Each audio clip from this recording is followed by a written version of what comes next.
Hello student. आज हम कक्षा 10 के गणित के पाठ 1 वास्तविक संख्या वाले पाठ को ही आगे की ओर चलेंगे। अब हम प्रश्नावली 1.3 को हल करने की कोशिश करेंगे, परंतु उससे पहले प्रमेय 1.3 को थोड़ा समझ लेते हैं। तो यह प्रमेय क्या कहती है, पहले से देखें। मैंने इसका कथन लिखा हुआ है। प्रमेय कहती है, माना p एक अभाज्य संख्या है, यदि अभाज्य संख्या p a स्क्वायर को विभाजित करती है तो p a को भी विभाजित करेगी, जहां एक धनात्मक पूर्णांक है। पहले इस प्रमेय की थोड़ी उत्पत्ति कर लेते हैं।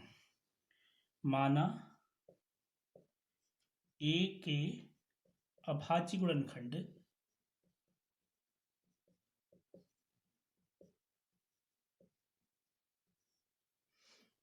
a इक्वल टू हो जाएंगे, मान लेते हैं P1 into P2 dot dot dot, इसी प्रकार से Pn है, जहां P1 P2 P3 ये सब हमारी क्या हैं, अभाज्य संख्याएं हैं।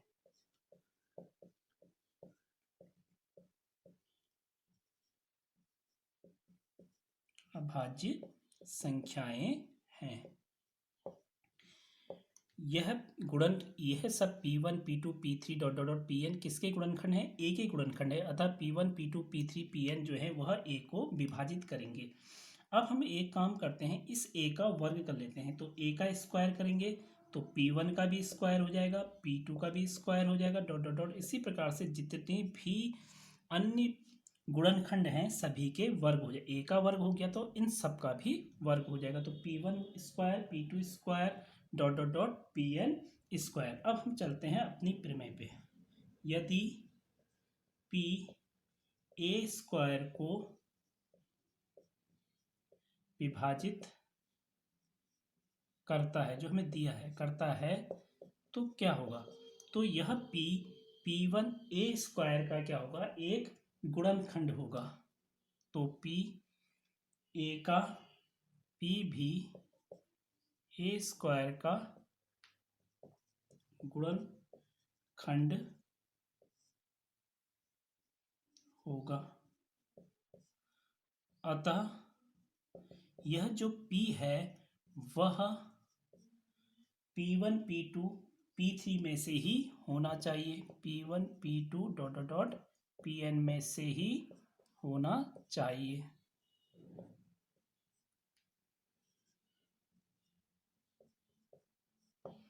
कहने का अर्थ यह है कि अगर P a स्क्वायर को विभाजित कर रहा है तो सीधी सी बात है P भी जो होगा वह a स्क्वायर का गुणनखंड होगा, और वह P1 P2 P3 इनमें से ही कोई एक संख्या होगी।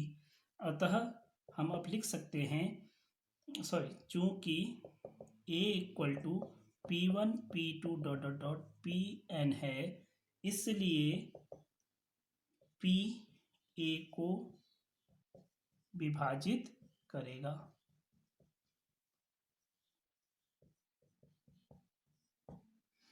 स्टूडेंट, इसी उत्पत्ति को अब हम कुछ उदाहरणों की सहायता से भी समझने का प्रयास करेंगे।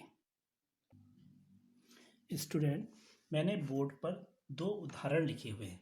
एक तो 10 का वर्ग अर्थात 100, और दूसरा 6 का वर्ग यानी कि 36। अब हम 100 के कुछ गुणनखंड देख लेते हैं। 100 के गुणनखंड क्या होते हैं, आप लोगों ने गुणनखंड बनाए होंगे। 2 दूनी 4, पंजे 20, पंजे 100। यह 100 के गुणनखंड होते हैं, अभाज्य गुणनखंड हैं, सबके सब अभाज्य संख्या है। 10 के गुणनखंड देखिए, 2 पंजे 10। इसी प्रकार से 36 के गुणनखंड 2 दूनी 4 या 12 या 36, और 6 के गुणनखंड होते हैं 2 गुणा 3। 2 और 5 100 को यानी कि 10 के वर्ग को क्या करती है, विभाजित करेंगी। 2 और 5, 2 भी और 5 भी 100 के गुणनखंड हैं, अतः यह 100 को विभाजित करेंगे और साथ ही साथ इसके वर्ग को भी विभाजित करेंगे। उसी प्रकार से यही 2 और 5, यहाँ देखिए 2 और 5 10 के भी गुणनखंड हैं। यह 2 और 5 10 को भी विभाजित करेंगे, यानी कि अगर ये 10 के वर्ग को विभाजित कर रहे हैं 2 और 5, तो सीधी सी बात है यह 10 को भी विभाजित करेंगे। ठीक इसी प्रकार से हम दूसरे उदाहरण को देखते हैं। अगर हम 36 के गुणनखंड करते हैं तो हम पाते हैं 2, 2, 3 और 3 इसके गुणनखंड है, अर्थात 2 और 3 जो है वह 36 को यानी कि 6 के वर्ग को पूर्णतः विभाजित करेंगे। अगर हम 6 के गुणनखंड देखें तो वहाँ भी हमें इसके जो अभाज्य गुणनखंड मिलते हैं वह 2 और 3 मिलते हैं, अर्थात 2 और 3 6 को भी विभाजित करेंगे। कहने का मतलब यह है, यदि 2 और 5 10 के वर्ग को विभाजित करते हैं तो 2 और 5 10 को विभाजित करेंगे। यही इस प्रमेय का कथन है।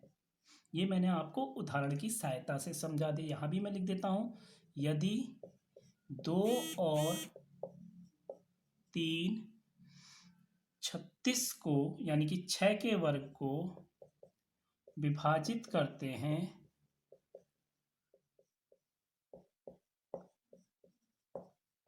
तो 2 और 3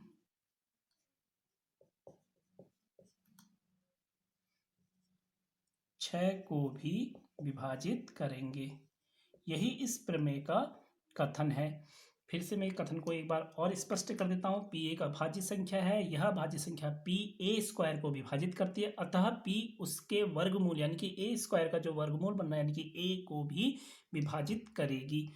यहाँ पे मैंने उदाहरण की सहायता से इसको स्पष्ट करने की कोशिश की है। आशा करता हूँ कि आपको यह समझ में आ गया होगा।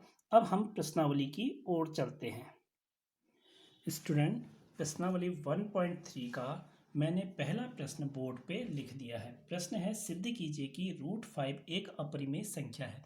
इस प्रकार के और भी प्रश्न हैं जो उदाहरण में हैं और यह प्रश्न आपके उत्तराखंड बोर्ड में 3 मार्क्स में आते हैं और बहुत इंपॉर्टेंट है। तो पहले √5 को हम सिद्ध करते हैं कि यह एक अपरिमेय संख्या है। तो इसका सॉल्व करने की कोशिश करते हैं। तो पहले इसको हम मान लेते हैं, माना √5 एक परिमेय संख्या है। इसको परिमेय संख्या मान लिया। परिमेय संख्या है तो इसका मतलब इसको हम भिन्न के रूप में यानी कि P/Q के रूप में इसको हम व्यक्त कर सकते हैं। तो हम लिखेंगे, अतः √5 इक्वल टू P/Q, जहां P और Q धनात्मक पूर्णांक हैं, धनात्मक पूर्णांक हैं तथा P और Q का कोई भी उभयनिष्ठ गुणनखंड नहीं है, भी उभयनिष्ठ गुणनखंड नहीं है, नहीं है, और Q is not equal to 0। इस प्रकार से हमने मान लिया कि वर्गमूल 5 जो है एक परिमेय संख्या है। परिमेय संख्या है तो इसको हम परिमेय संख्या की परिभाषा के अकॉर्डिंग वे संख्याएं जिनको P/Q के रूप में व्यक्त कर सकते हैं। तो इसलिए √5 को हमने P/Q के रूप में व्यक्त कर लिया, जहां P और Q हमारे धनात्मक पूर्णांक हैं। P और Q का कोई भी उभयनिष्ठ गुणनखंड नहीं है, मतलब यह अपने सबसे सरलतम रूप में है, और साथ ही साथ Q is not equal to 0। अब एक काम करते हैं, इसके दोनों पक्षों का वर्ग कर लेते हैं। तो √5 का भी वर्ग कर लेंगे और P/Q का भी वर्ग कर लेंगे, यानी कि P²Q² हो जाएगा। √5 का वर्ग 5 हो गया और यह आ गया P²/Q²। Q² से बराबर की दूसरी तरफ ले जाएंगे तो ये आएगा 5Q² इक्वल टू P²। अब ध्यान से अगर हम इसको देखते हैं कि P² इक्वल टू क्या हुआ, ये है 5 इंटू Q²। यहां से हमें पता चला कि P² का एक गुणनखंड 5 है।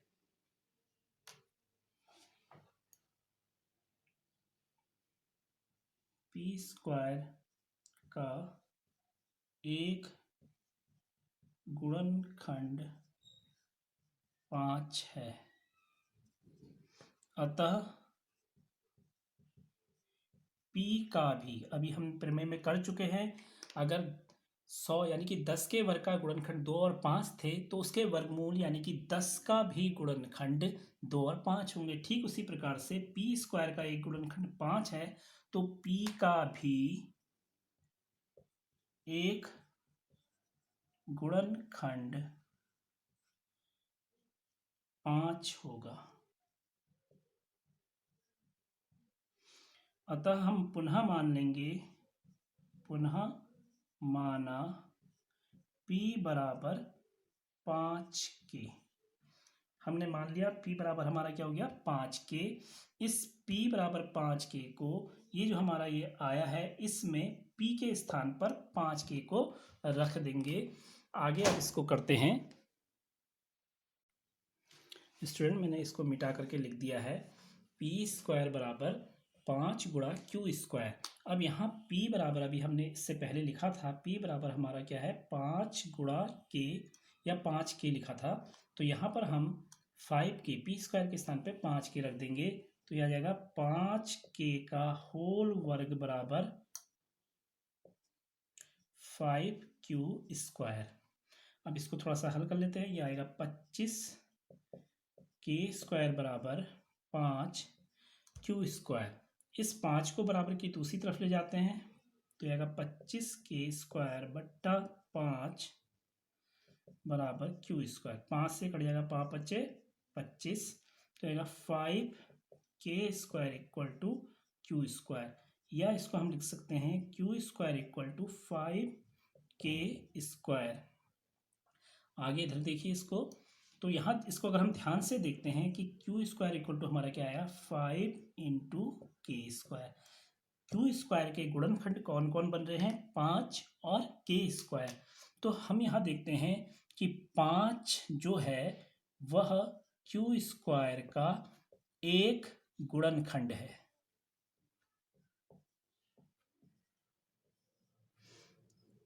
पाँच क्या है क्यू स्क्वायर का एक गुणनखंड है, इसलिए 5, फिर वही प्रमेय 1.3 प्रमेय से 5 जो होगा वह Q का भी एक गुणनखंड होगा।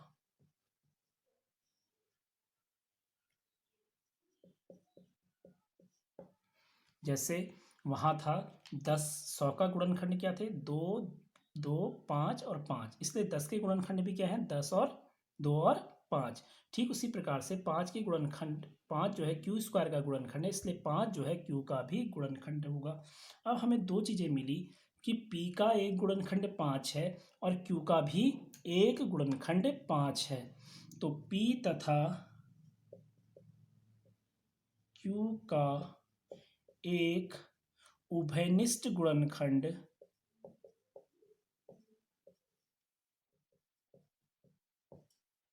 उभयनिष्ठ गुणनखंड 5 है।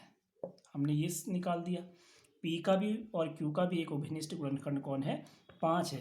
परंतु हम प्रारंभ में क्या मान चुके हैं कि P और Q का कोई भी उभयनिष्ठ गुणनखंड नहीं है, परंतु प्रारंभ में हमने माना कि P और Q का कोई भी उभयनिष्ठ गुणनखंड नहीं है,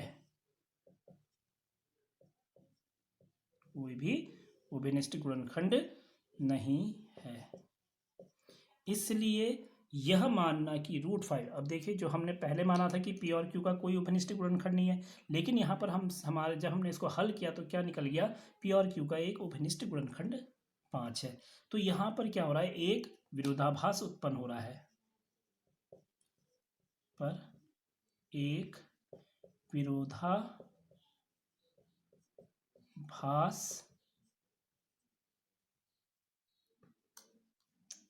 यहाँ पर एक विरोधाभास उत्पन्न हो रहा है।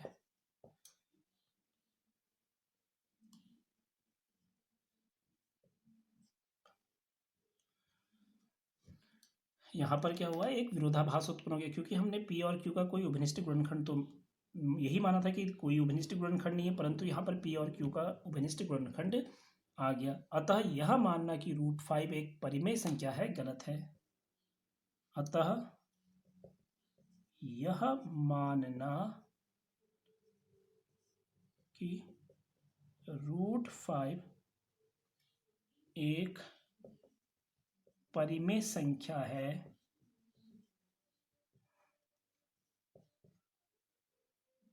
गलत है। अगर हम यह मान रहे हैं कि √5 एक परिमेय संख्या है, उससे क्या उत्पन्न हो जा रहा है, विरोधाभास हो जा रहा है, इसलिए √5 एक परिमेय संख्या मानना गलत है। इसलिए √5 एक अपरिमेय संख्या है।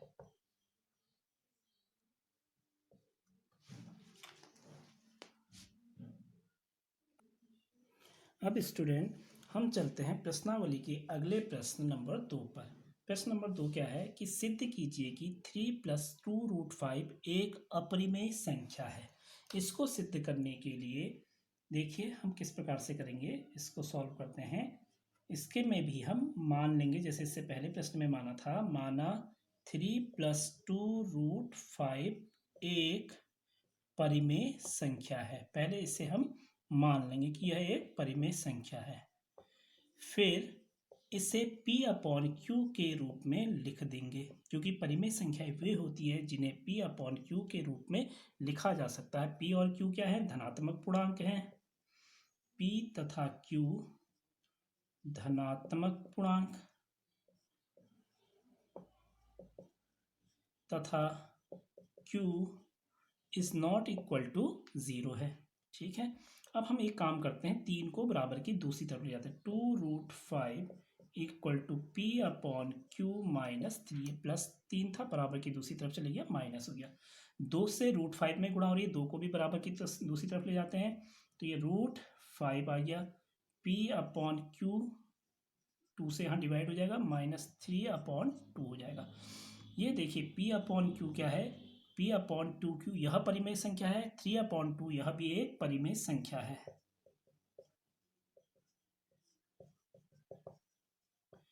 P/2Q एक परिमेय संख्या है, -3/2 भी एक परिमेय संख्या, तो इसका मतलब यह पूरी क्या हो गई, एक परिमेय संख्या हो गई। लेकिन √5 अभी हम सिद्ध कर चुके हैं कि √5 जो है, √5 एक अपरिमेय संख्या है। अभी हम इससे पहले वाले प्रश्न में इसको हल कर चुके हैं। अब एक अपरिमेय संख्या और एक परिमेय संख्या आपस में बराबर नहीं हो सकती।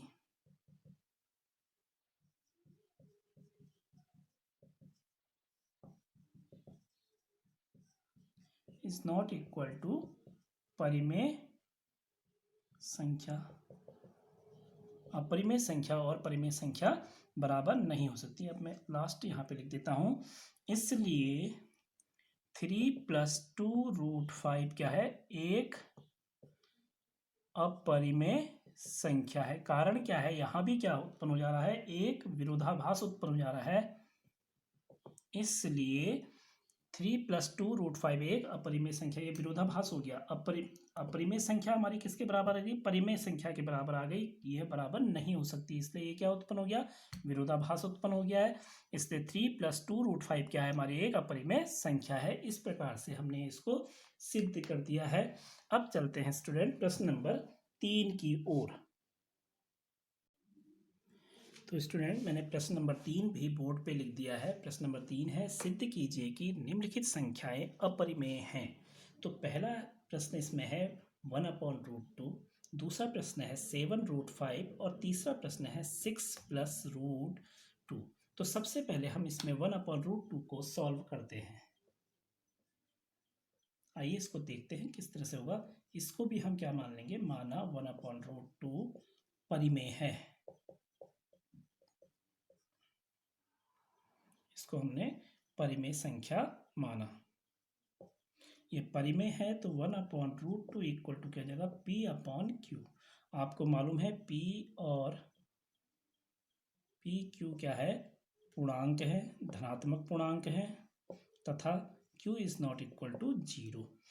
अब एक काम करते हैं, इसको इन्वर्स कर देते हैं, यानी कि पलट देते हैं, व्युत्क्रम कर लेते हैं। 1/√2 का व्युत्क्रम लेते हैं 2, √2 हो जाएगा।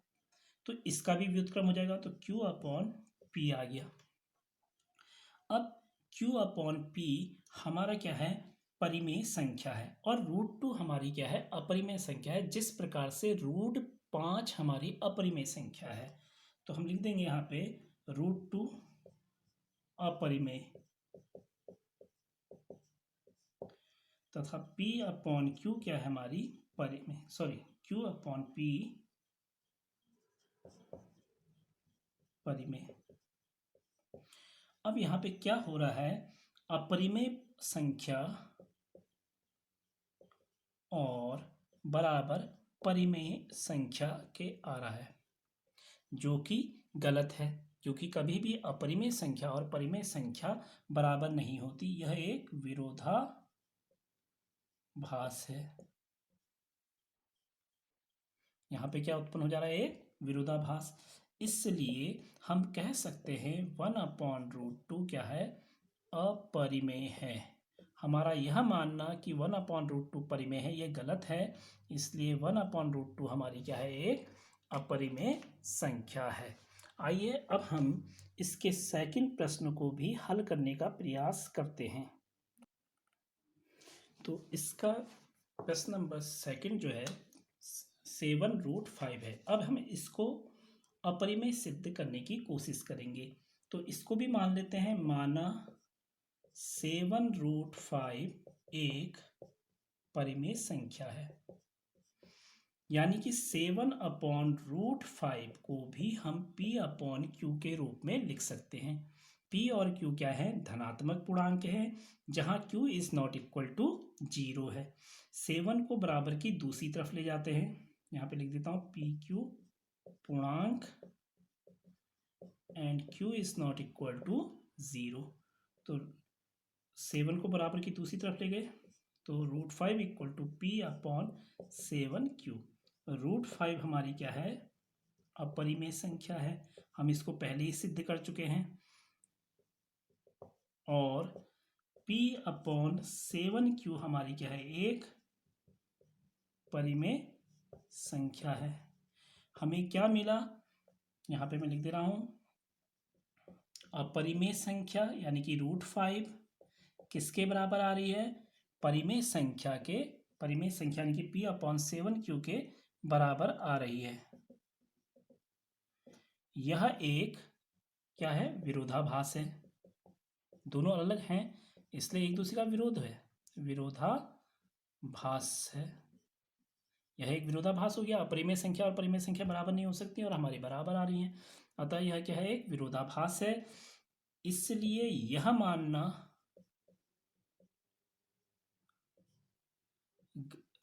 कि, यहाँ पे मैं पूरा लिख दे रहा हूं, अन्य प्रश्न में मैंने पूरा नहीं लिखा था। 7√5 एक परिमेय संख्या है